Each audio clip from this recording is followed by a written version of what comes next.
Bien le bonjour à vous. Alors, ça fait une semaine qu'on ne s'est pas vu. Est-ce que vous êtes prêt à découvrir d'autres anecdotes du jeu vidéo? Quoi donc? Ah oui, c'est vrai. C'était ma collègue qui aurait dû vous raconter cela. Eh bien, je suis désolé, mais elle a un défaut, qui est aussi une qualité, c'est qu'elle passe tout son temps à bosser, donc elle est rarement disponible. Mais non, je vous rassure, elle n'est pas hautaine non plus, faut pas abuser. C'est juste une dame qui adore son travail. Je suis sûr que vous allez l'adorer. Avant de commencer à vous parler de mon jeu, j'aimerais d'abord préciser une ou deux bricoles, s'il vous plaît. Oui, j'ai travaillé sur énormément de licences. Et beaucoup d'entre vous en commentaire ont exactement deviné lesquelles.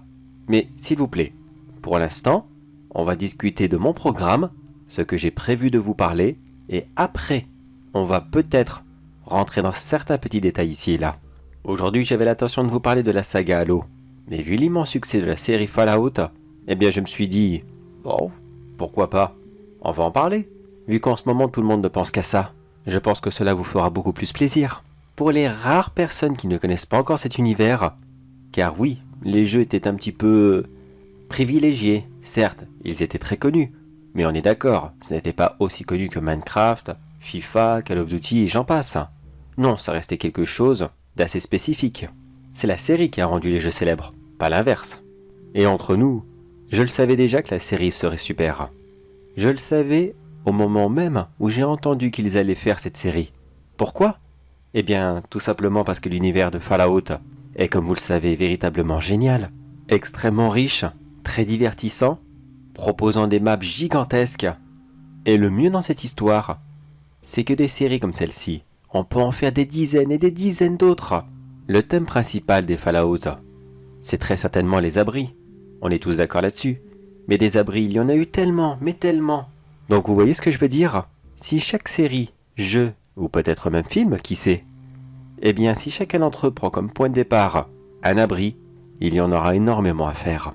Et oui, comme je le disais tout à l'heure, pour ceux qui ne connaissent pas encore cet univers, eh bien pour faire le plus court possible, vous incarnez un personnage qui sort d'un abri et qui essaie de survivre dans un monde post-apocalyptique qui s'est passé plusieurs années après la Troisième Guerre mondiale. Une grande guerre nucléaire qui a complètement ravagé le monde. C'est une excellente saga de RPG, et même avec un MMORPG. Plus aussi la série, mais elle, je n'en parlerai pas car c'est une série, on n'est pas là pour parler de ça, premièrement. Et deuxièmement, je vous laisserai la découvrir. Ça serait vraiment dommage de vous spoiler quoi que ce soit. Aujourd'hui, je ne vais pas vous parler d'un mode. Non, il y en a déjà tellement. Et surtout, un mode gore, je l'ai déjà bien assez comme ça. Non, il n'y avait rien à rajouter dans ce domaine, absolument pas. C'était surtout un DLC à la base, qui aurait dû être rajouté mais abandonné au cours de route car on a changé de propriétaire et disons qu'il n'était plus spécialement d'accord. Comme vous le savez sûrement, le studio Bethesda a été racheté par Microsoft. Avant ce rachat, Bethesda avait prévu de faire un autre DLC, le tout dernier. Celui-ci était un peu plus spécial, bon, je vous expliquerai après. Mais bref, quand Microsoft a vu ce projet, ils l'ont complètement refusé. Maintenant, Fallout faisait partie de leur propriété, et ils ne voulaient pas qu'une telle chose fasse partie de leur catalogue. Car oui, maintenant Fallout est disponible gratuitement sur le Game Pass. Cela n'est pas de la pub, c'est juste pour vous faire comprendre pourquoi on n'a pas pu terminer ce projet. Je me souviens que ce DLC commençait vraiment simplement. On se promenait dans un port, lequel déjà... Ah, je ne saurais plus vous dire. Si, je m'en souviens, c'est l'espèce de port là qu'on peut reconvertir avec... comment ça s'appelle déjà cet endroit qu'on peut prendre pour faire une base? Avec la vieille dame qui croit être un synthétique alors que c'est pas vrai, mais... Comment est-ce que cela s'appelle? Ah, je m'en souviens plus, je suis désolé. Et oui, excusez-moi, c'était pour Fallout 4. Voilà, j'ai oublié de le préciser. Et pour tous les connaisseurs du jeu, je pense que vous voyez l'endroit. Bref, quand vous lanciez ce DLC, il y a un homme qui viendra en bateau. Celui-ci vous attend, et il vous dira simplement « Alors, c'est vous le chef des miliciens ?» Vous lui répondez « Oui, bien sûr, à votre service. Que se passe-t-il » Ou d'autres dialogues possibles. Bon, j'abrège bien sûr. Et il vous expliquera toute son histoire. Il provient d'une île qui n'est pas très loin de la côte, et qui pourtant vit complètement séparé du reste du Commonwealth. Tous les habitants ont de sérieux problèmes depuis des générations et des générations maintenant, et il aurait vraiment besoin que quelqu'un vienne les sauver. Bien sûr, vous acceptez, et vous partez. Vous pouvez être plus curieux et poser plus de questions, mais il vous refusera systématiquement de vous répondre, sous prétextant qu'il a peur que vous refusiez de l'aider. Quand vous arrivez sur l'île, vous y découvrez les mêmes paysages qu'au Commonwealth. Plus ou moins les mêmes choses bien sûr. Bon, je vais pas rentrer dans les descriptions car sinon on en aurait pour 3 quarts d'heure. L'île n'est composée que de 2 villages. Un qui est énormément fortifié, dont vous n'avez absolument pas accès dès le début. Puis un deuxième qui se trouvera à l'opposé de l'île. Celui-ci sera beaucoup plus grand et il ne sera absolument pas fortifié par rapport à l'autre. Il ne sera peuplé que de civils extrêmement craintifs et qui ne seront pas vraiment d'accord pour vous parler dès le début. Ils ne vous connaissent pas et ils ne font pas confiance aux étrangers. Et ça, quand on les connaît, on ne peut absolument pas leur en vouloir. Car en plus de leur côté craintif, vous verrez qu'ils seront tous extrêmement tristes. Comme une super dépression mais qui durerait comme cela depuis des années et des années. Et il y aura aussi un autre détail qui va vous sauter aux yeux. Celui-ci, vous ne pourrez absolument pas l'esquiver. C'est complètement impossible. Vous remarquerez que toutes les dames, et elles sont beaucoup plus nombreuses que les hommes sur l'île, eh bien elles attendent tous un heureux événement. Le chef du village finit par venir vous voir, après que votre nouvel ami a été lui parler. Il sera lui aussi un peu réticent, mais de toute façon, qu'est-ce qu'il a à perdre? Alors il vous expliquera la situation. Bien sûr, votre personnage va directement lui demander « Est-ce que les dames qui sont ici sont brutalisées d'une quelconque façon? Est-ce qu'il y a des abus ?» Il vous rassurera et vous dira que non. Toutes les dames attendent un heureux événement, et cela a été complètement volontaire de leur part.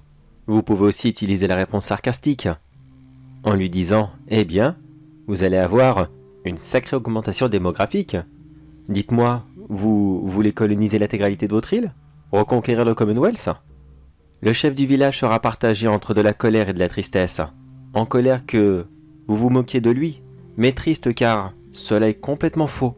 Malheureusement, ses enfants n'auront pas la belle et longue vie qu'ils mériteraient. Après quelques échanges avec ce personnage, pour qu'il puisse enfin avoir confiance en vous, il finit par vous avouer qu'un groupe de pillards vit non loin d'ici, dans l'autre ville, celle qui est lourdement fortifiée. Et une fois par mois, ils viennent et embarquent 10 bébés. S'ils peuvent en avoir plus, ils seront beaucoup plus heureux, et plus ils sont vieux, et plus ça les satisfait. Qu'est-ce qu'ils en font exactement, ça ils ne savent pas, mais plus jamais ils ne revoient ces enfants.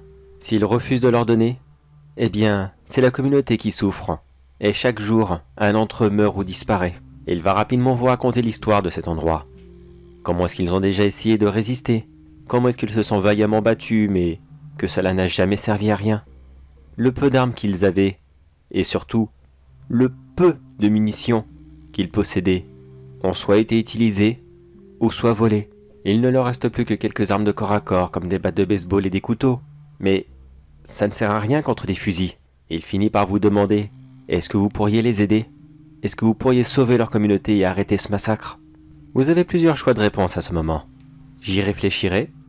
La deuxième réponse, oui, j'y vais de ce pas, et ils sont déjà d'histoire ancienne.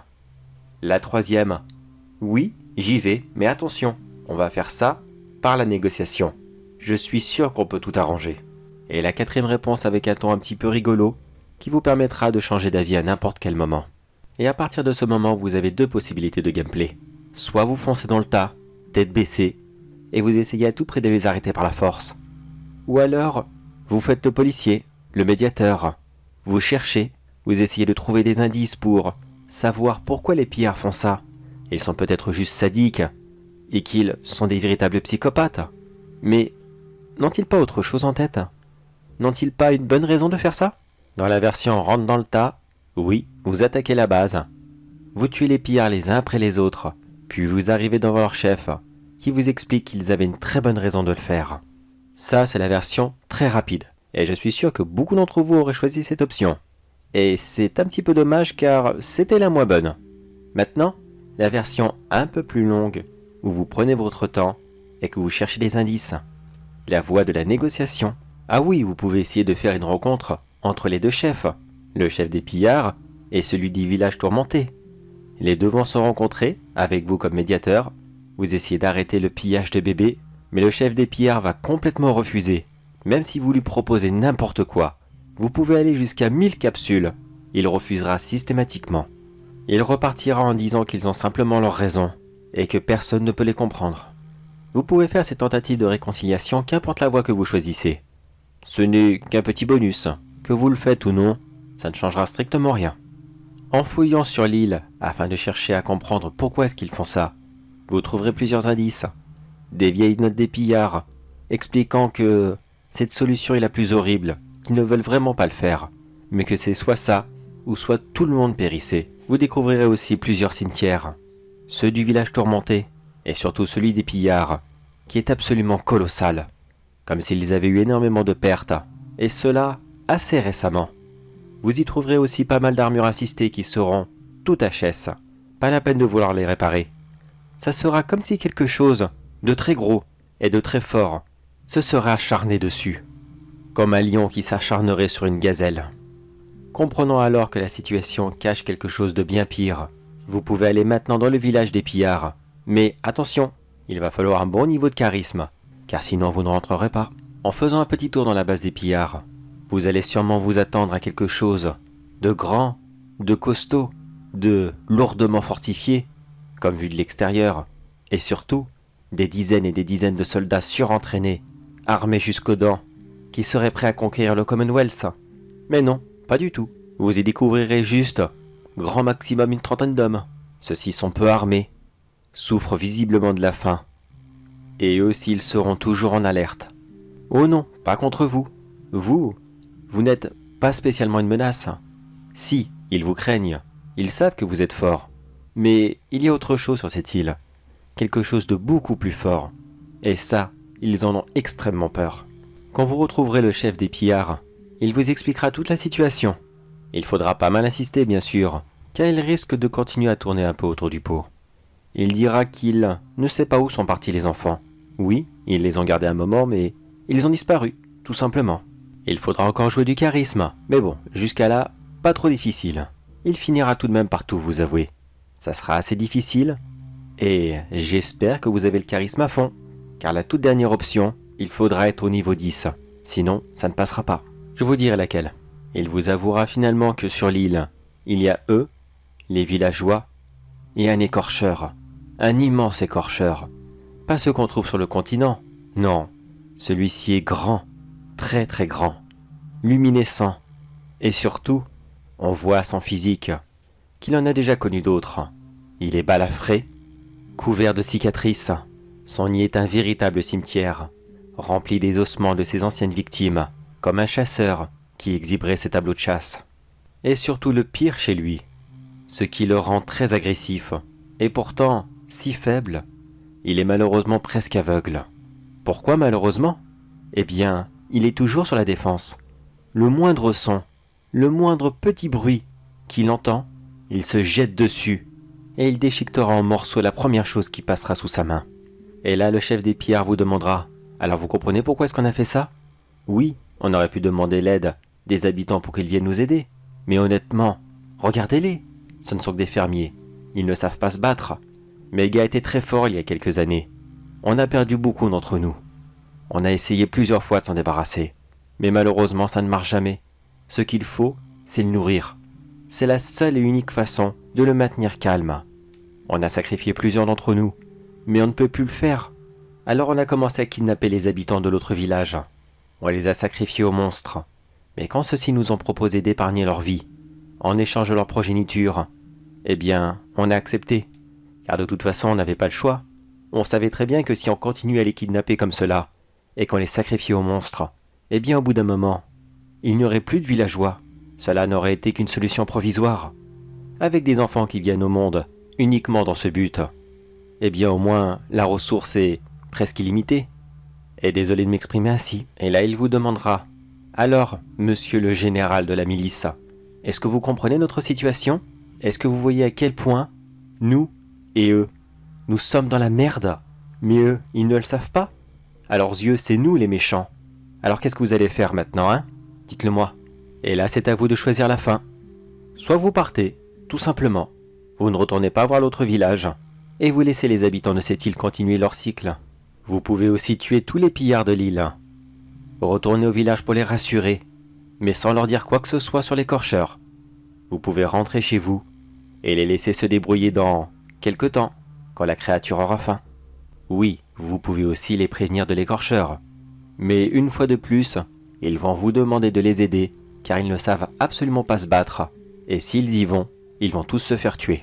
Et votre dernière option, c'est de laisser tout le monde en vie et de partir combattre l'écorcheur, afin d'arrêter cette vie de tourment.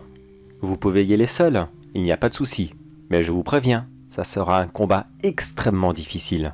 Ou alors, comme je vous l'ai dit tout à l'heure, si vous avez 10 en charisme, vous pouvez demander au chef des pillards de rassembler ses hommes pour aller combattre tous ensemble l'écorcheur. À vous de choisir. Mais quand l'écorcheur sera mort, vous pourrez organiser une toute dernière rencontre entre les deux chefs. Ils s'expliqueront et les pillards promettront que plus jamais ils ne viendront récupérer des bébés. Bien sûr, l'autre village ne pardonnera jamais aux pillards d'avoir fait ça. C'est normal. Combien de leurs progénitures ils ont sacrifié? La rancœur sera éternelle, mais au moins, la guerre sera finie. Les deux hommes vous remercieront, et ils vous promettront d'être toujours fidèles aux miliciens, et que vous serez toujours le bienvenu chez eux. Voilà, c'était le DLC qui était prévu. Avec bien sûr, énormément de nouvelles armes, des armures assistées, des BD pour des nouveaux bonus, enfin, énormément de choses. Mais ça, malheureusement, Microsoft n'en a pas voulu. Oui, je pense que le principe de sacrifier des bébés, c'était peut-être un peu trop chaud pour eux.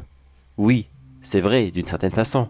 Mais est-ce que vous vous souvenez des premiers Fallout, le 1 et le 2, avant qu'ils ne soient rachetés par Bethesda? Eh bien, pour ceux qui n'y ont pas joué, croyez-moi que leur atmosphère était beaucoup plus violent que le 3 et 4.